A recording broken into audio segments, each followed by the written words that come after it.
Welcome to মাথা নষ্টকর দিন। দেখো রেডি হয়ে বেরিয়ে গেছি। হ্যাঁ মেয়েদের সত্যি বেশ ভালো লাগছে। তুই বলো, যা বলবো সেটা হচ্ছে দেখতে দেখতে থাকতে হবে, তবে তো বুঝতে পারা যাবে, ওভাবে হবে না, বলা যাবে না। ভারী খরচ গাইস কেমন লাগছে জানি না, এখানে কিছু বুঝতে পারছি না আমি, আলো রোদ ফোদ সত্যি তো রোদের চোখ ছোটো ছোটো। যাই হোক, দেখেই নিলে তোমরা, দুই ঢুঙি মিলে বেরিয়ে গেছি, ট্রেনের মধ্যে আছি। আর কোথায় যাচ্ছি সেটা বলবো না, এবারে যেটা দেখানো সেটা হচ্ছে ছোলাবালা অনলাইন। তো এবার দেখো একটুখানি ঢং করছিলাম, মানে জেনে শুনে ঢং আর কি গাইজ। তো তারপরে আমি বলছিলাম যে কোথায় চলে এসেছি, অবশ্য ফলো করে বলার তেমন কিছুই নেই। আমরা দুজন মিলে চলে গেছিলাম একটুখানি বহরমপুর।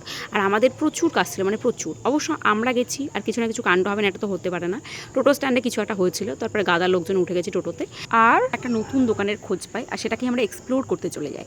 তো এই জামাটা আমরা জাস্ট কেনা হয়নি, ঢংই দেখিয়েছি, না অন্য কিনিনি তা নয়। তো তারপরে একটু চশমার দোকানে গেছিলাম, আমার চশমার অবস্থা কদিন ধরে খারাপ ছিল, তো ওখানে একটু বসেও ছিলাম, তারপরে ঠিক হচ্ছিল আর কি।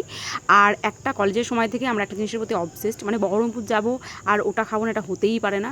আর কোনো কাজ না থাকলেও আমরা এটা খাবার জন্য জাস্ট চলে যেতাম কাদায়, ভাবো একবার। কনজিউম করলাম, এর ব্যাপার হচ্ছে এরপর এটার পরে অবসেস হয়ে যাবে। দেখালে ভালোই লাগলো না খেতে। না ভালোই, বেশ কেশর দেওয়া লস্যি খারাপ হতে পারে, ভালোই। সুগো দিয়ে আসো। তুমি অতটা মোটা না। আর এমনিতেও সেদিন হয়েছিল হাই লেভেল নাটক দেখতে হলে জাস্ট চোখ রাখো, আসছি ধীরে সুস্থে। কিন্তু আমি কিন্তু কিনিনি, নাহলে দেখাতে হবে না।